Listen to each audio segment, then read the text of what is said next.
আসানসোলে প্রধানমন্ত্রী নরেন্দ্র মোदी তার নির্বাচনী জনসভায়।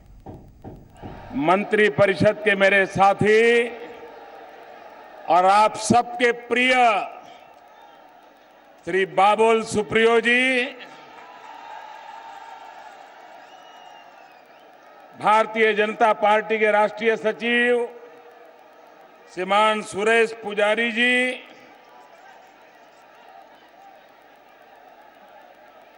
भाजपा प्रदेश उपाध्यक्ष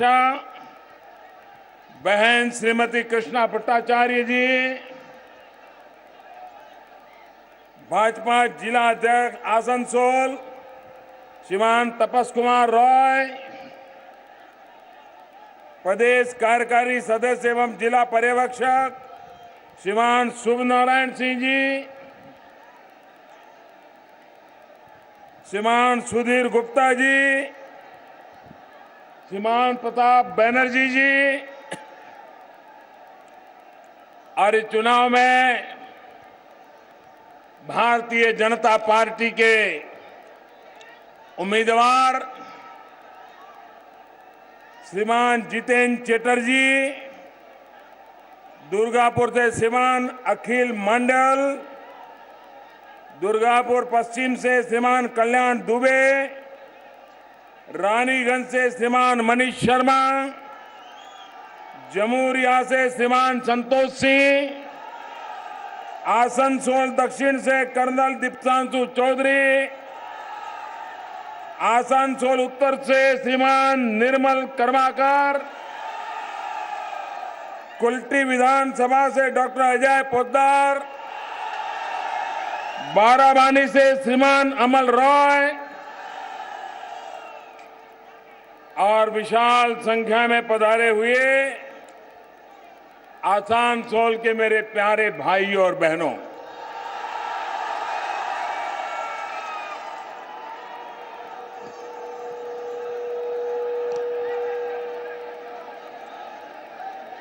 আমার প্রিয় ভাই और বোনেরা, আসানসোলে আবার আসতে পেরে খুব ভালো লাগছে।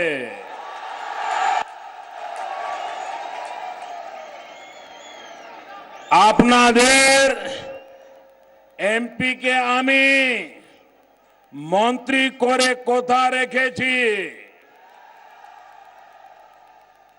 কথা দিলাম আসানসোলকে সুন্দর করে গড়ে তুলব।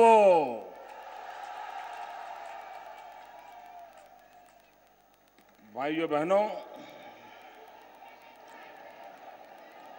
आज मैं सुबह से पश्चिम बंगाल में दौरा कर रहा हूं।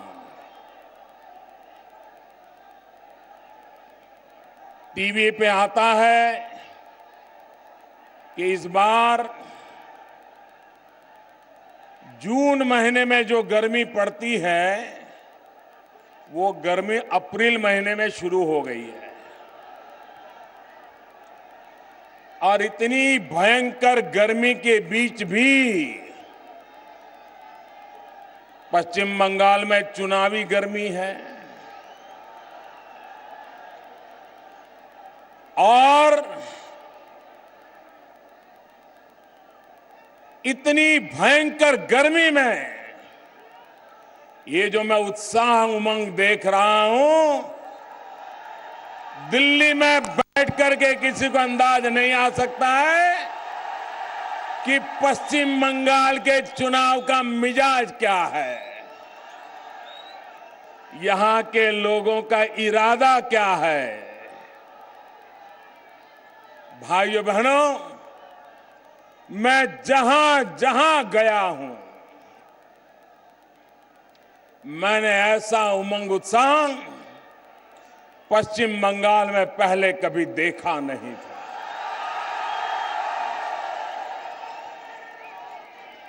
मैं आज आसनसोल के भाइयों बहनों से एक शिकायत करना चाहता हूं। करूं? मैं आसनसोल के भाइयों बहनों से एक शिकायत करूं। बुरा नहीं मानेंगे ना? मुझसे नाराज नहीं हो जाएंगे ना? बोलो। जब 2014 में लोकसभा का चुनाव था, मैं खुद प्रधानमंत्री का उम्मीदवार था और इसी मैदान में आया था। उस समय तो आधी भीड़ भी नहीं आई थी, आज इतनी डबल कैसे कर दी भाई? मैं खुद लड़ रहा था, तब तो आधे लोग आए थे और आज पश्चिम बंगाल का भविष्य तय करने के लिए आप जो उमंग उत्साह दिखा रहे हैं, ये मेरी शिकायत नहीं है, आपका अभिनंदन है।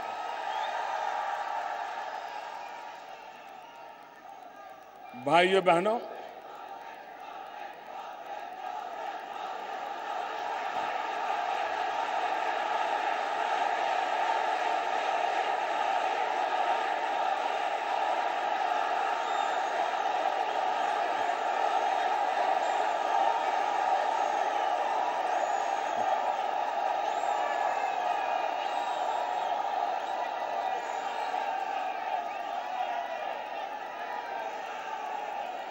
लेप वाले और टीएमसी वाले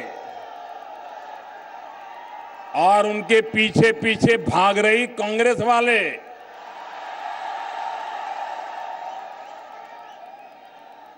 आने वाले दिनों में ये सभा देखने के बाद सोचेंगे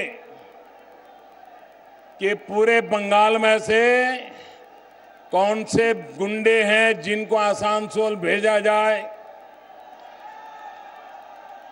कहां से चुन चुन करके गुंडों को यहां लाया जाए ताकि ये लोग मतदान न कर सके, गफलेबाजी हो, हिंसा हो। ये सभा, ये माहौल दीदी की भी नींद खराब कर देंगे और लेफ्ट और सोनिया जी की भी नींद खराब कर देंगे। भाइयों बहनों, आप लोगों ने पूरे पश्चिम बंगाल को एक संदेश दिया है, ये ताकत दिखा करके कि अब पश्चिम बंगाल इन दोनों से मुक्ति चाहता है, दोनों से मुक्ति चाहता है।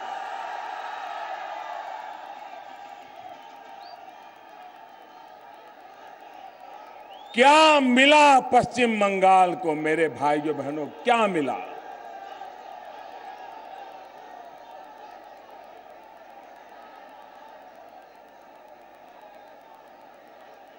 चौंतीस साल तक लेफ्ट वालों ने बंगाल की जो प्रतिष्ठा थी, बंगाल की जो ग्लोरी थी, उसको मिट्टी में मिला दिया। और बाद में दीदी आई, दीदी ने कहा था मां, माटी और मानुष।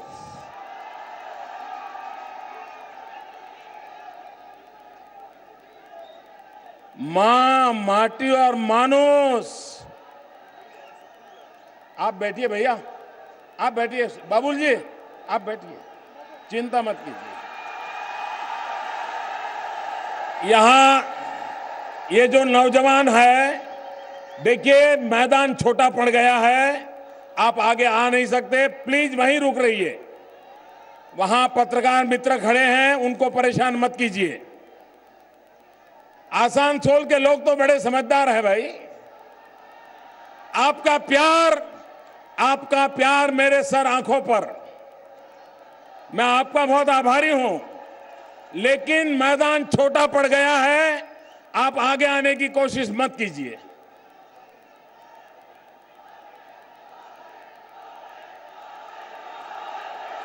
भाइयों बहनों, मां, माटी और मानुष, ये वादा किया था आपको, ये वादा किया था, लेकिन हमने 5 साल हर दिन क्या देखा? मां, माटी और मानुष नहीं देखा, हमने तो देखा मौत का कारोबार। हमने तो देखा मनी का कारोबार। मां, माटी, मानुष ने मौत और मनी के खेल खेलने के लिए पश्चिम बंगाल को तबाह कर दिया भाइयों बहनों। और इसलिए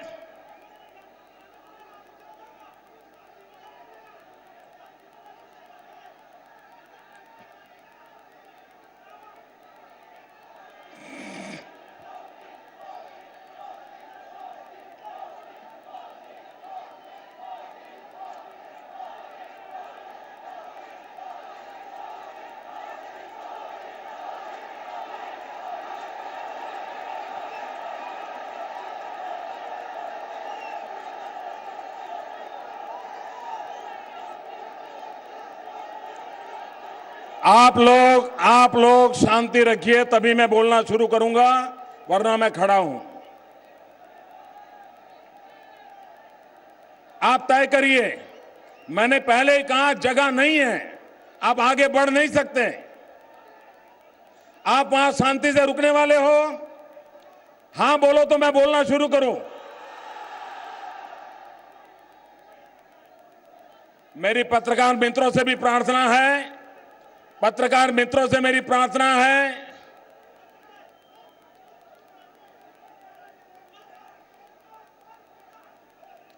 पुलिस के मित्र, पुलिस के जवान,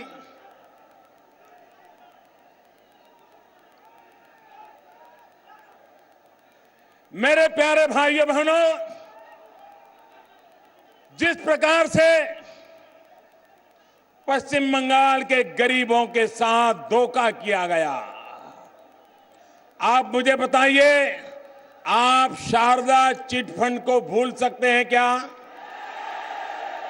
आसनसोल के नागरिकों के भी पैसे गए हैं कि नहीं गए हैं? गरीबों के पैसे डूबे कि नहीं डूबे? ये पाप करने वाले जेलों में होने चाहिए थे कि नहीं? दीदी ने ऐसे लोगों के खिलाफ कठोर कदम उठाने चाहिए थे कि नहीं? उन्होंने उन पर मेहरबानी की कि नहीं की? मेहरबानी की कि नहीं की? आप मुझे बताइए, जो गरीबों का धन लूट लेते हैं, अगर उन पर मेहरबानी करने वाली सरकार है तो उस सरकार को जाना चाहिए कि नहीं जाना चाहिए? हमेशा हमेशा लिए जाना चाहिए कि नहीं जाना चाहिए? भाइयों बहनों, गरीब के पैसे लूटने के लिए शारदा चिटफंड जैसी योजनाएं देश में ऐसी फैली और गरीब बेचारा कुछ सपने लेकर के पैसे रखता था, बेटी की शादी करवाने के लिए पैसे रखता था, बच्चों की पढ़ाई के लिए पैसे रखता था, लेकिन इन लुटेरों ने गरीबों के पैसे जमा कर लिए, हजम कर लिए और गरीब को बेघर बना दिया। भाइयों बहनों, जब अच्छी सरकार होती है, ईमानदार सरकार होती है, तो गरीबों के लिए कैसी योजना बनाती है आप देखिए।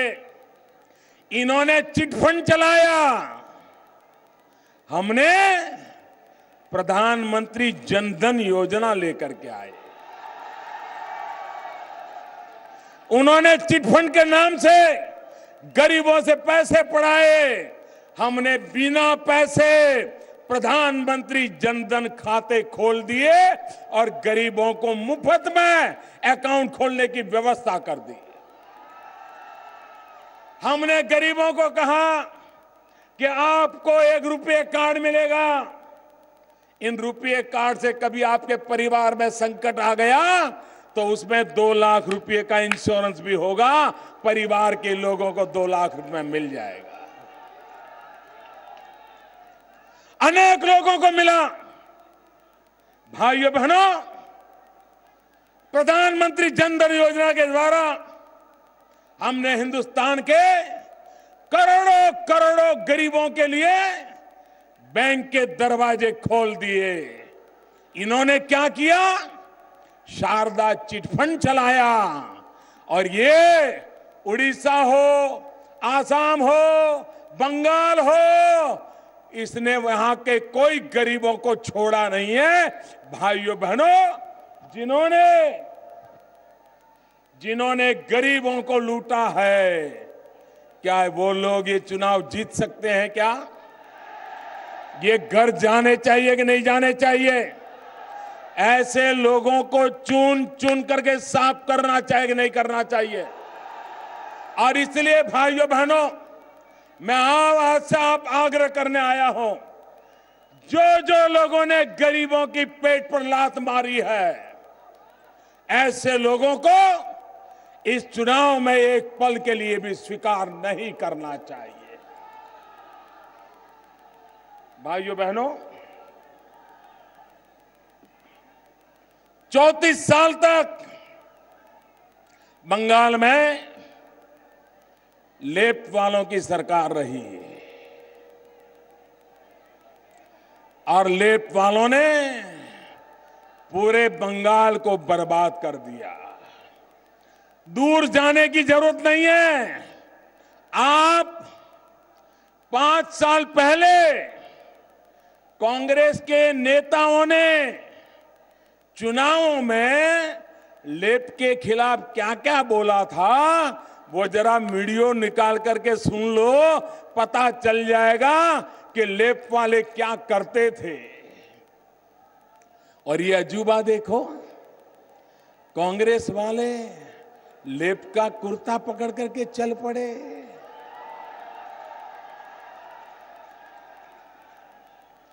जिस कांग्रेस पार्टी ने केरल में पहली लेप की सरकार चुनी थी, पंडित नेहरू के जमाने में धारा 356 लगा करके उसको भंग कर दिया था।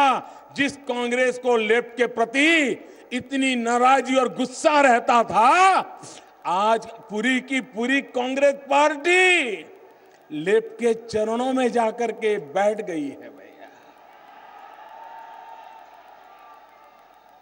देखिए, ये जनता जनार्दन जब देती है तो छप्पर फाड़ करके देती है, लेकिन ये जनता जनार्दन लेती है ना, तो कूड़े कचड़े के साथ साफ कर देती है, कुछ बचने नहीं देती। एक जमाना था, ये कांग्रेस पार्टी 400 से भी ज्यादा लोगों को लेकर के पार्लियामेंट में बैठती थी। ये जनता का गुस्सा ऐसा फटा, वो 40 पर आ गए, 40 पर आ गए। आज बस कांग्रेस की हालत देखो, जीने मरने के लिए लेप के पास झुकना पड़ा है।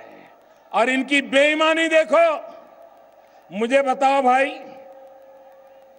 अगर आपका विचारधारा से झगड़ा है तो वो विचारधारा से झगड़ा अगर बंगाल में है तो केरल में भी होना चाहिए कि नहीं होना चाहिए?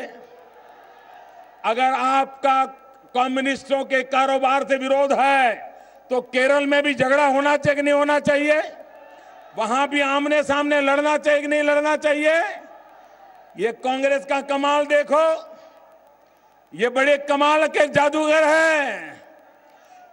केरल में वो कम्युनिस्ट पार्टी को गाली दे रहे हैं, कम्युनिस्ट पार्टी के खिलाफ लड़ाई लड़ रहे हैं, और बंगाल में कांग्रेस वाले कम्युनिस्टों को कंधे पर बिठा उठा करके नाच रहे भाई।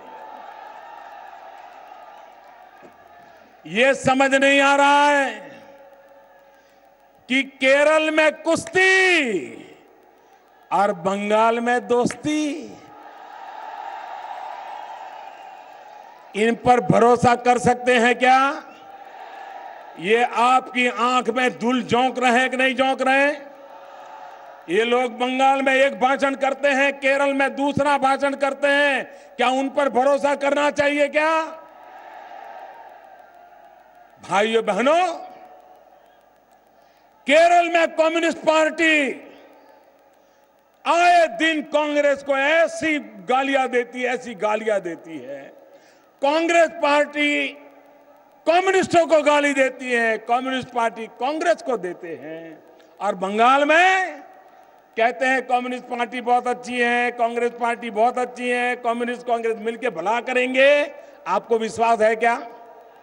आपको भरोसा है क्या? ये लेप दोबारा आया तो बर्बादी आएगी कि नहीं आएगी? और मुझे बताइए, ये दीदी को सबक सिखाना चाहिए कि नहीं? दीदी को आराम करने का भेजना चाहिए कि नहीं भेजना चाहिए? अरे एक जमाना था, दीदी कभी भ्रष्टाचार की बात सुनती थी, वो घटनाएं लोग याद रखते हैं। जब उनका कोई साथी भ्रष्टाचार में नाम आता था तो दीदी कुर्सी उठा करके फेंक करके छोड़ करके चली जाती थी भ्रष्टाचार के खिलाफ। दीदी आपको क्या हो गया? ऐसा परिवर्तन कैसे आ गया? दीदी आप तो पहले भ्रष्टाचार के खिलाफ कुर्सियां फेंकती थी, आप भ्रष्टाचार के खिलाफ रोड पर निकल करके लाठियां झेलती थी। आज नारद का इतना बड़ा स्कैंडल आ गया। टीवी कैमरा के सामने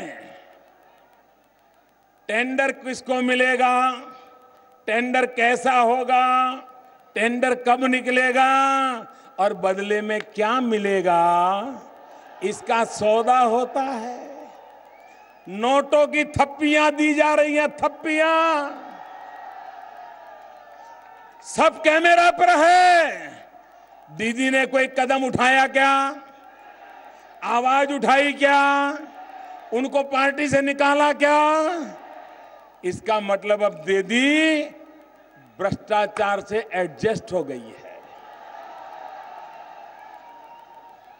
अब दीदी को बराबर ठीक लग रहा है कि हाँ यही ठीक रास्ता है। भाइयों बहनों, ये जो रुपये लूट करके देते लेते दिखाए गए हैं, ये रुपये किसके हैं? ये रुपये जनता के हैं कि नहीं है? ये रुपये जनता के हैं कि नहीं है? क्या ये चोरी लूट बंद होनी चाहिए कि नहीं होनी चाहिए? ये चोरी लूट बंद होनी चाहिए कि नहीं होनी चाहिए?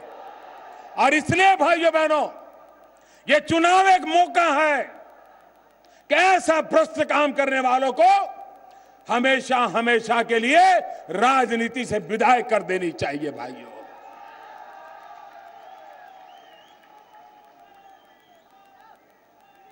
मैं कभी कभी सोचता हूं,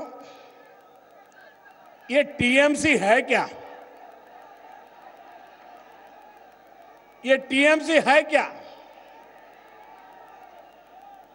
5 साल का जो कारोबार देखा है, बम बनाने की फैक्ट्रियां देखी है, बम बनाए जा रहे, बम मेड इन। मैं आगे बोलना नहीं चाहता हूं। ये किसको मारने के लिए सैकड़ों बम पकड़े जाते, बनाए जाते हैं।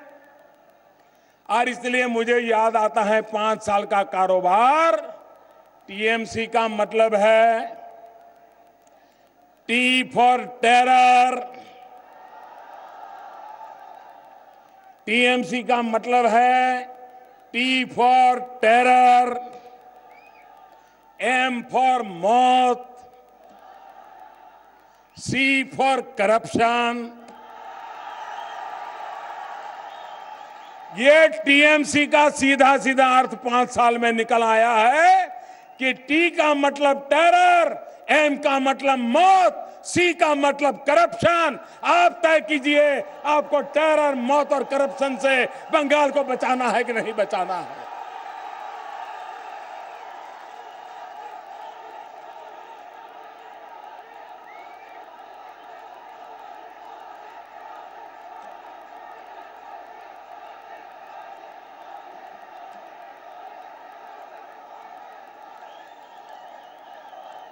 जब हम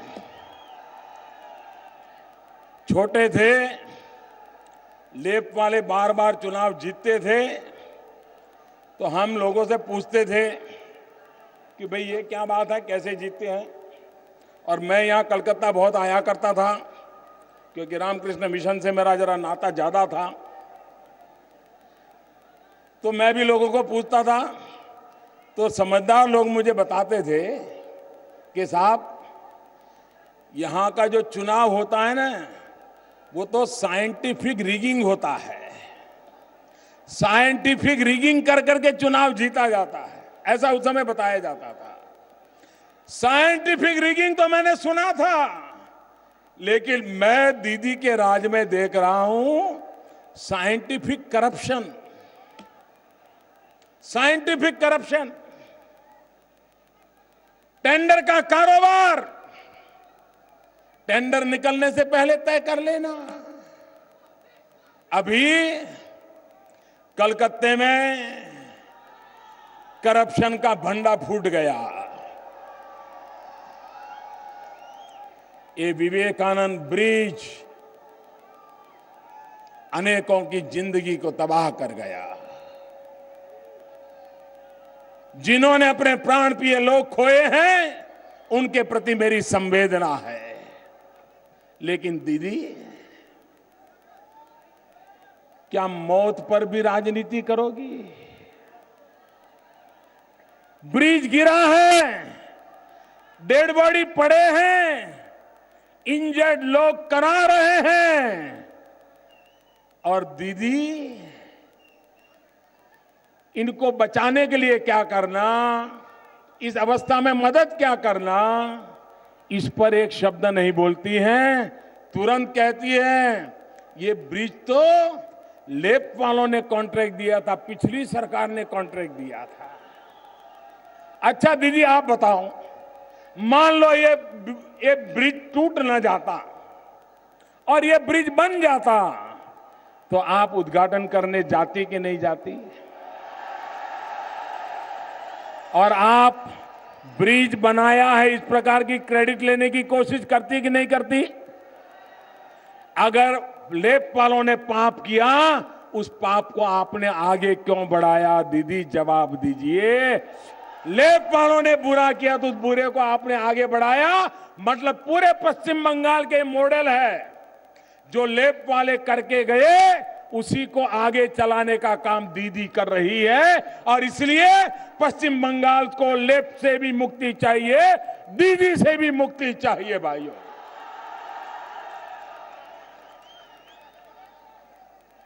भाइयों बहनों,